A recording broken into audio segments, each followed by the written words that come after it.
of this is that people might want to pull out, and the harms of people pulling out is that it is harder for us to have cooperation and use diplomacy in order to change these countries, and that is a problem or risk that we have to take if we go with this policy. For all of those reasons, we stand in opposition. Okay, thank you for the opposition leader, and let's welcome the member of government to respond. Thank you, Madam Speaker. We generally saw an opening opposition that is also generally back to the peacekeeping operations in general. So what we want to contribute in this debate is this. In certain circumstances, not always we agree with that, but in certain circumstances, when we see stalemate situations in certain countries between militants, when we see newly democratic countries, when we see post-conflict countries, or even countries that have security breaches after a natural disaster, we think that these countries require assistance and proper assistance. We think that ASEAN can exclusively have benefits in the areas of Asia. We will contribute two more things to this debate. Firstly, why there's a common necessity among the ASEAN countries, and when they do find a necessity, with also the recipient country who agrees to this operation, why exclusive benefits can occur. But on the second level, we'll also tell you why this generally goes for the ASEAN countries and their general perception towards the outside world, getting rid of the entire conception of SDS syndrome, where it's considered as savages, again the victims, and the saviors, where we have to consistently rely upon the Westerners, we have to consistently rely upon external forces to do our business done, and hopelessly wait for them to rescue us whenever we need assistance. Before that, I'll go on to the rebuttal at this moment. First, regarding now these countries will pull out of ASEAN because they fear that they will be seen as intrusive. What opening opposition don't seem to understand is that peacekeeping operations are in no way invasive forces. We do not enter into these countries without their consent. We do not enter into these countries to, again, attack particular parties over the other and make prioritization in these countries. In other words, they have a very wrongful conception of PKO itself. That's why they are consistently failing to understand the situation. Because when they attacked us by arguing that you cannot solve root causes, we think that the root cause that PKO is trying to get rid of is violence itself, Madam Speaker. In other words, PKOs are not going there to perhaps kick out dictators, which, by the way, you can't do anyways, and therefore there's no exclusive harm coming from the government side. But at the end of the day, we're going in there, perhaps because dictators don't have the capacity, to quell all the rebels at that particular time, and need to have, again, proper level of peace talk between the rebels and the dictators. Only in these circumstances, what PKO intends to do is, again, minimize the casualties, especially the civilian casualties, and that's good enough. But on the second level rebuttal is this: they somehow believe that legitimacy will go down because with the predicated idea of ASEAN can't. But again, we question them why. In other words, in the context where we already see African countries actively again participating in PKO operations, where we see India is also a good country in, again, helping the PKO operation throughout the world, we think that it's perfectly fine because we're not going through full-scale invasions. We think that ASEAN countries can perfectly have the capacity, to do its own business, to again conduct its own PKO operations. In other words, we do not understand why they will necessarily fail. But opening opposition gave a reason why we can actually do it better, because they gave us that the regional proximity and cultural proximity is helpful in actually conducting the PKO operations from time to time. Now, thank you. If that is true, we think that in Asia context, ASEAN has an exclusive benefit in doing the PKO comparatively. But on the final rebuttal, other rebuttals incorporate the substantive. When they said that belligerence will exacerbate, we don't think that is true, Madam Speaker, because we don't think that, again, at the end of the day, because of peacekeeping operations, because it is conducted in a bad way, thank you, we don't think that belligerence will necessarily exacerbate. Not to mention the fact that if you attack these peacekeeping operations, inevitably you are going through an animosity, relationship with all Asian countries, which means that if you are a particular party, or if you are a particular governance in a particular region, you would not, again, attack these peacekeeping operations. And again, if these peacekeeping operations can be more intact, then civilians will be less attacked, and that is still a good thing in the context of peacekeeping operations, and that's why we're proud to propose on the side of the TG. I'll take it now. If leaders demand peacekeepers to enter into their country, can't they just demand it from the UN and we will get the same effect? Because we are moving on to the common necessity and why from time to time UN rejects our necessity. Because we think that ASEAN has a unique characteristic, because they care about the economy. In other words, because economic cooperation is their main incentive, instability of other nations often become your burden to yourself. In other words, either it's because of influx of refugees that will come to your country in cases where we don't have a proper peaceful settlement, or because you have to, at the end of the day, send out more aid package, or perhaps you have assets to protect in that particular country in the case the conflicts are prolonged, Madam Speaker. In such context, we believe that ASEAN has a unique benefit of having an easier interest convergence comparatively to that of the international society. In other words, what opening opposition predicated their argument was that somehow when there are awful events going on in Asia, somehow the United Nations will have the equal amount of interest, no thank you, an equal amount of reason to intervene into these countries. We don't think that is not necessarily the case. In other words, when it comes to the senders, we think that we have a lot easier convergence of interest. But when it comes to recipients also, because what opening opposition gave us was that in the cases where you have cultural proximity and similarity, and in the cases where you can actually understand each other better because you live closer and you have similar backgrounds historically, we may get better understanding, no thank you, and we get better again whatever the peacekeeping operations can do. In such context, we think that especially in the recipient countries, it's also easier for you to accept these people. But on a second level substantive, why this is good for the Asian countries? Because on a general level, we think that because regional proximity and all these things generate better peacekeeping operations, that's good for the Asian countries because they can get rid of their image as toothless. No, thank you. But on a better level, because now Asian countries get, again, the benefit of being active in the region, Madam Speaker. In other words, when opening opposition argued that it becomes a problem of Asian and the burden is shifted towards the Asians, we don't think that's necessarily a bad thing, Madam Speaker. In other words, in the current status quo, we are often hopelessly waiting for the Westerners, for Washington, for Paris, and again for British London to decide upon the matters, no thank you, that is often the most important thing when it comes to these Asian countries. We think that this prejudice of post-colonialism, that you cannot do your things done, and from time to time our colonial masters should return to the place and do your things done for you, no thank you. Or in the cases that we cannot even uphold human rights in a minimum level, we think that all these prejudices, no thank you, exacerbates particularly because ASEAN has been toothless, particularly because ASEAN has not been having a motivation and not been having a push to go further and have initiatives in this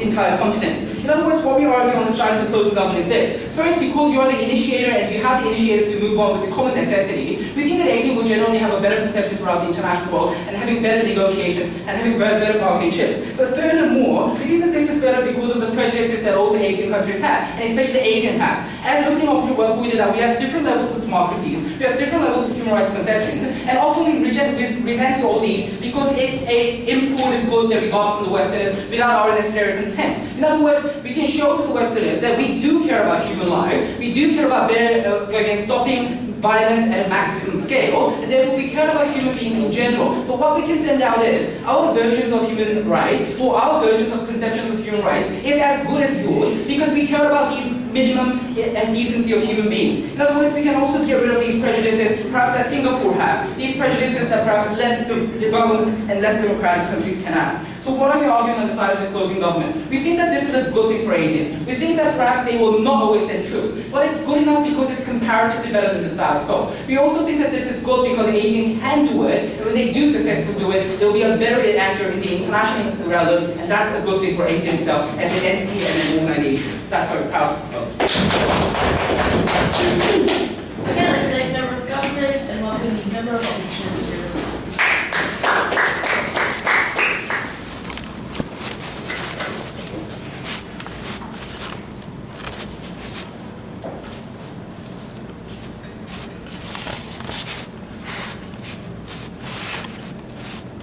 Closing opposition, we will tell you that peacekeeping is more than just about military strength. It's also about how countries conduct diplomacy with one another. And we're going to tell you how this decision to form this peacekeeping force and the decision to try and intervene in certain countries is going to worsen relationships within ASEAN, while it's going to hurt diplomatic efforts when it comes even economic value. Before that, several areas are important to the entire government bench.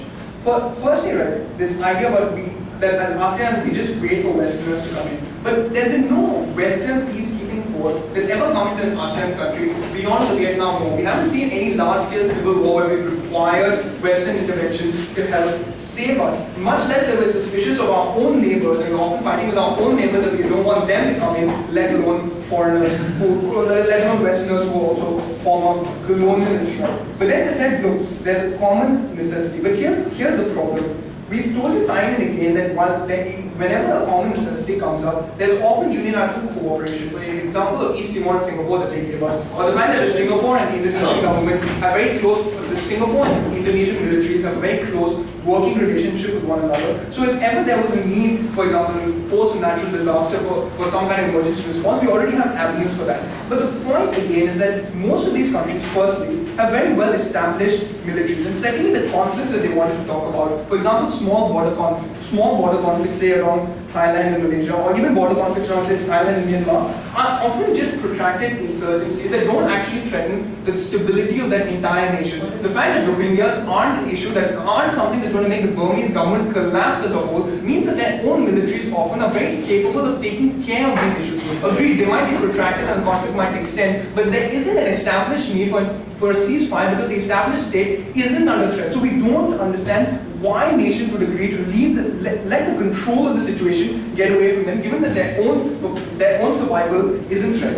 But the biggest question you have to ask is, are these soldiers going to trust each other? Because when the fact that you have military conscription in Singapore, because of the threat of neighboring countries like Malaysia, when these countries are supposed to now fight as soldiers right next to each other, how do you expect them to trust one another? When you have soldiers along the borders of Thailand, or along the border of Thailand and Myanmar, actually killing each other, how do you expect them to go in together and then fight under a common banner of ASEAN? Because we don't think that we think not only are these countries suspicious of one another, but oftentimes the kind of conflicts that they want to talk about are along the borders of these countries, where there are two countries, such a border issues between Thailand and Cambodia, fighting against one another. How do you get any sort of cohesive force within this military that doesn't fundamentally agree with which side is correct? How do you get them to go in and establish an effective ceasefire and have any kind of consensus over what's the appropriate amount of force to use, which parties do we effectively support, and how are we going to conduct ourselves in this? But we think that UN intervention is probably more likely in terms of diplomacy because they aren't often a party to this conflict. They don't have a vested interest in the outcome of this intervention, but some of these ASEAN countries do, which is why we think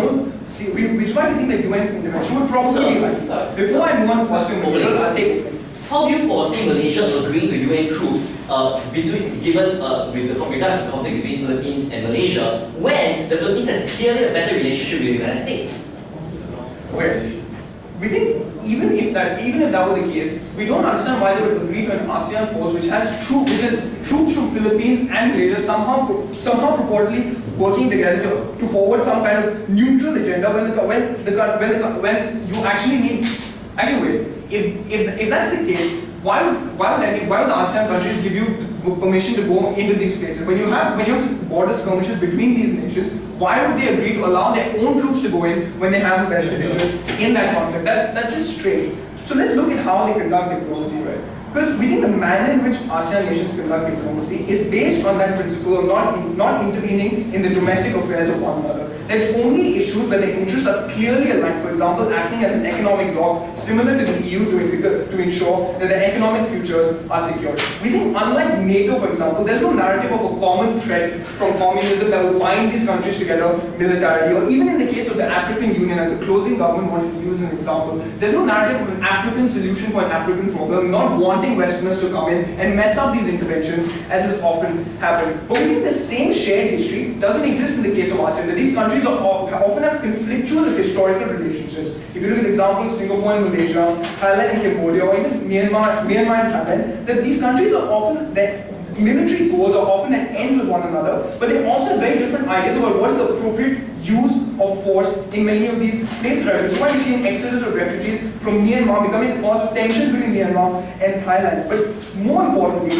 how do these countries decide to go in? How does this peacekeeping force work? It relies on the diplomacy within these ASEAN nations. And we've seen that whenever it comes to a contentious issue where the interests of ASEAN countries aren't aligned, ASEAN effectively stops working in the bloc and you see a chilling between relations. Let's look at several examples of this, right? For example, when you had tensions between China and Vietnam and Philippines over the Spratly Islands, when the Philippines tried to raise concerns about this at the ASEAN summit, Cambodia, which was the ASEAN chair then, effectively just took the mic away from the Philippines delegate from saying anything. We saw huge criticism of Cambodia post this and accusations over the fact that because they were close to China, they were suppressing the interest of the Philippines. Or even recently, between Indonesia, Malaysia and Singapore, when you saw the issues of the haze and Singapore wanting land concessions of the companies that caused the haze to be given out as part of an ASEAN rule where they would share this information, you effectively saw a huge walkout from Indonesians and refusing to give this kind of information. In fact, this had practical outcomes where you saw an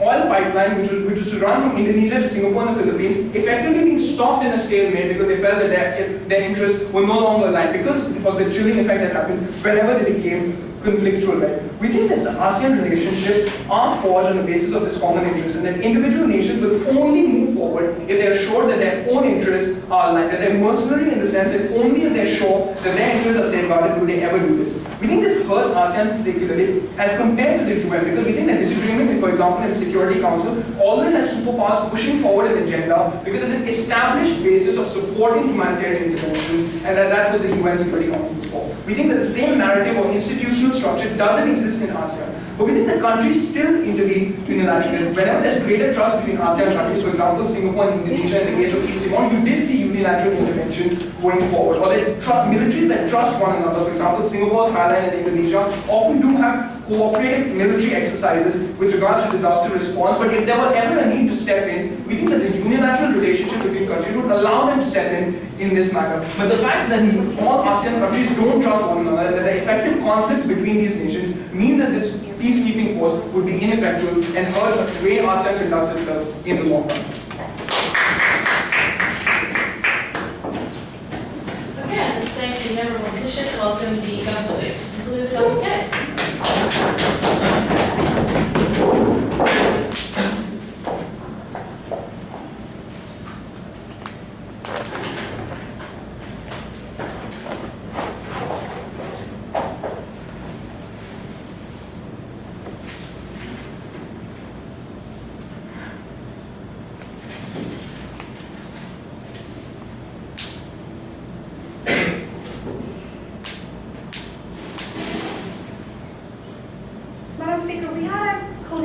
That was highly unresponsive to many of the materials that was brought up by our member.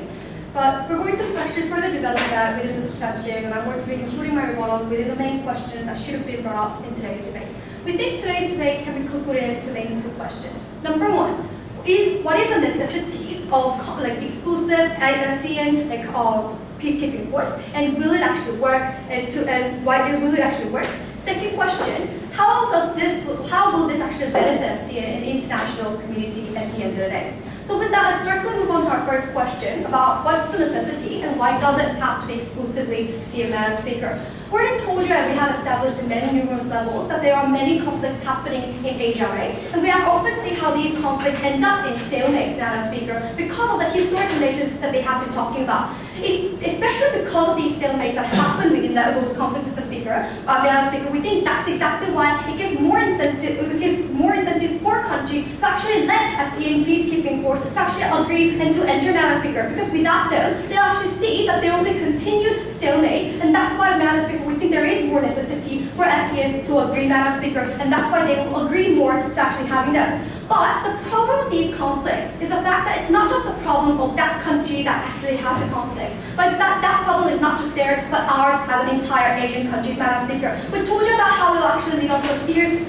spillover effect with numerous domino effects, right? We told you with conflicts escalated, we will have more influx of refugees into other countries. We told you how trade relationship will be hurt because if conflicts occur in that region, with the economic development with that will also be hurt, but they will also be impacting economic development or economic trade with other countries and whatnot, Madam Speaker. Also, with that social chaos happening, the investments will also be detrimental. It will also be detrimental to investments, right? Within numerous levels, it's not just the problem of that particular country, but it's actually the problem of entire Asian countries, Madam Speaker. That exactly is the common need for all Asian countries, Madam Speaker, to actually promote more peace and further peace in Asia. What we heard from the opposition side was main contention, but why not the United Nations, right? We have a viable option of international actor. No, we think ASEAN peacekeeping force is exclusively different from the United Nations. Number one, we think it's actually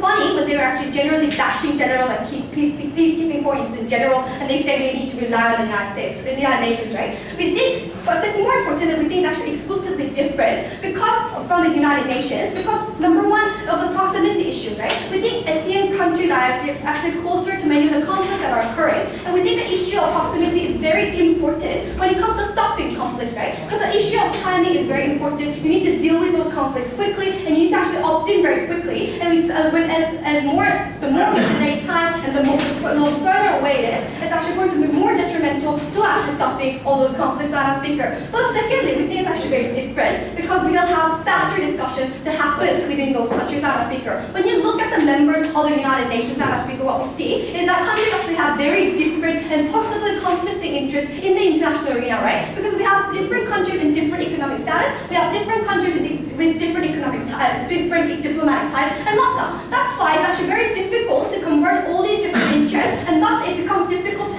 promote a discussion to actually enter into a certain area, Mr. Madam Speaker. But we told you how on the other side, for ASEAN countries, they do have a common interest of promoting economic ties, and they do have a common interest of promoting peace within their area, because that also affects their security, Madam Speaker. That's exactly why we think we'll achieve faster discussions to happen among these countries, and when we actually have faster discussions that lead on to faster solutions, we think it will actually be better for the security as a whole. The second question that they actually brought to us was this: what are conflicts really like? Will conflicts be escalated? Number one, we think because it's non-invasive and it's explicitly non-invasive, we won't really see a significant escalation of conflicts, right? But secondly, Madam Speaker, we think if that's the case, we think it will also be the same for United Nations entering. So we don't understand how they actually have a mutual benefit or how we have a mutual card. No. Then thirdly, they question, these countries wouldn't be trusting the ASEAN peacekeeping force because they have a vested interest. They never told us why having a vested interest is a bad thing to begin with, right? But we think having that vested interest is something good because it incentivizes that peacekeeping force to actually have that mission done successfully. Because if they actually conduct the mission successfully, their benefits will also increase. That's why it actually leads on to more saving of lives, which is actually a benefit that we bring to you, Madam Speaker. But secondly, we think trust can also be built through actually having more military exercises together, right? Because by actually having a shared military exercises, we think we can actually build a culture of trust among those countries, and we think that's a benefit. But before I go to my second question, yes, sir. Can you name me one example when an ASEAN country has been hopelessly reliant, waiting for Western intervention to come, that an ASEAN force could have been helpful instead? Madam Speaker, we think in many of the cases the United States looks for a justification to enter into ASEAN, right? In many of the cases, we do actually rely on the Western countries, like aid forces and whatnot. We think the United States, they all constantly look for their chances. That's why they constantly want to participate in meetings that are conducted in Asia, meetings conducted exclusively for Asian countries, Madam Speaker. They are looking for that justification, and we think they give that justification. Moving on to second clash, how does this actually help ASEAN in the international arena? So, Madam Speaker, we currently have that prejudice that ASEAN is toothless, and that it is irresponsible, and that it can't even do anything, and that it's actually dysfunctional, and that can't even collect a collective power together at the end of the day. Madam Speaker, we think, as we keep on telling you, this is what gives the justification for Western countries to enter, to say that you're actually harming human rights, and that's what therefore they actually constantly look for those chances to intervene. We think they told us that what if the Western countries don't come? We think that is a worse scenario for them because we waited for the Western countries to come in, but they don't come in, right? We think we need to have our independent source to actually help the security and to promote peace and within our area. Second, they told us, what if the countries opt out because it has become something more than an economic body? No, we don't think these countries will be opting out because we think the economic incentives given by ASEAN countries is actually very large. We think trade relations that they have, like the tariff, and the restriction, and all these advantages, is big enough for them not to opt out and to not be the outcast within that. We want to get rid of the structural submission that these Asian countries have against the Western countries so that they will be more represented within the international community, and that's an exclusive benefit brought to you from the cozy government. So what have we told you, Madam Speaker? We told you about the exclusive characteristics of ASEAN compared to the United States. With United Nations, we think it's very important to promote peace in the area, and we think it's actually beneficial for those countries, and for all those reasons, we're proud of the proposal. Again, let's bring the speaker and welcome the debate.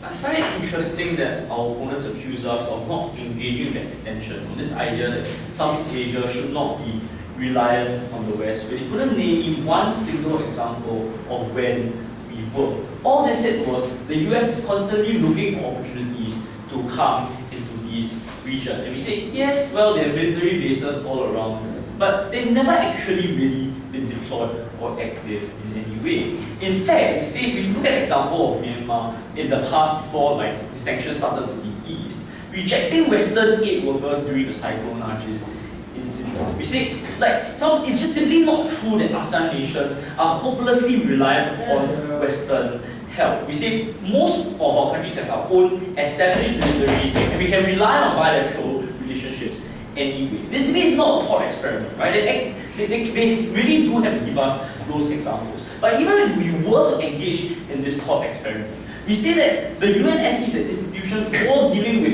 with national and global security and also where to send out peacekeepers. But the UN also has an ideological basis upon which to do these sort of things that doesn't exist within ASEAN. So let's deal with the other part of their extension. This idea that all these conflicts that occur have like widespread economic effects. But this neglects everything that critique has already told you, right? That there are two types of issues, none of which really will lead to economic good. The first is you have like spillover of refugees. But I don't understand how Rohingya refugees spilling over from Burma or Thailand into Thailand affect either country's economy. Similarly, the border skirmishes between Thailand and Malaysia doesn't affect the economy. We say yes, they're contracted, but these countries have it more or less under control. So having dealt with that, right, I'm just going to why this idea of an ASEAN peacekeeping force in the first place is simply unnecessary. We say, because let's deal with this idea of disaster relief first, right? So we say that there's already within existing status quo multilateral cooperation between Singapore, Thailand,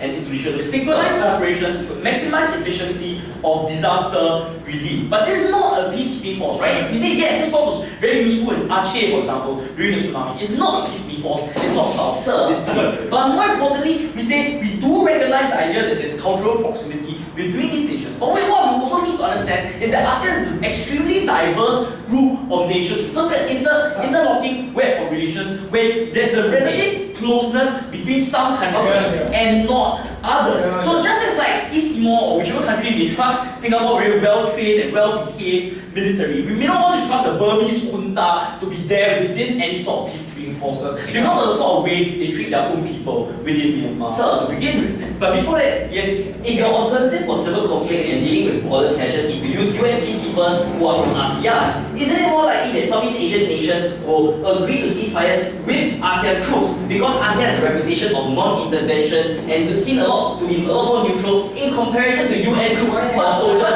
You're telling me that ASEAN has a history of non-intervention. That's why people will accept it when they intervene. But that simply doesn't make sense, right? It just seems to contradict, the two statements seem to contradict each other. To begin with, we think it's bad that ASEAN sticks to that non-intervention principle and just get along with reaping the economic benefits that we all love and we all want. So let's talk about what ASEAN really is. Because we're an economic bloc with no shared history, culture, or identity. The only thing OG could tell us was, we all hate colonial regimes, but so does whole Africa and half the world. We see people within ASEAN, let's face it, hardly care about each other, what goes on in each other's countries. Cooperation all they care about is cooperation on trade policy, which brings mutually beneficial cases, purely practical and almost mercenary. That's why you need this idea of consensus and non-intervention in the first place to get any sort of buy-in into this cooperation between such diverse nations. We find it then ludicrous that any ASEAN country, each with their own fairly established military force, would ever allow foreign ASEAN troops on their land. We don't think Thailand we don't think they allow ASEAN to interfere in Thailand's border conflict with Malaysia or Myanmar. We don't think the Burmese junta will allow an ASEAN force in to protect the Rohingyas and antagonize the many tribal armies which exist within Myanmar. We don't think Philippines will allow Muslim peacekeepers from Malaysia and Indonesia who might be sympathetic to separatist Muslims from Mindanao, right? So at the end of the day, we think conflicts in ASEAN are multifaceted and often involve multiple stakeholders within ASEAN. So we think ASEAN troops will not be trusted given that that's the case. But more importantly, we don't even know whether or not these ASEAN peacekeeping troops themselves may trust each other given the sort of conflict that perpetuates between many of these nations over the past few decades. So if Thailand and Burmese troops are fighting across the border, why would they then be able to work together to solve some other countries' problems? Yes, Claude. You deny the fact that when it comes to most important Asian geopolitical decisions, we do not have a say. Then your only alternative, United Nations, who predominantly controls the agenda and the politics within it.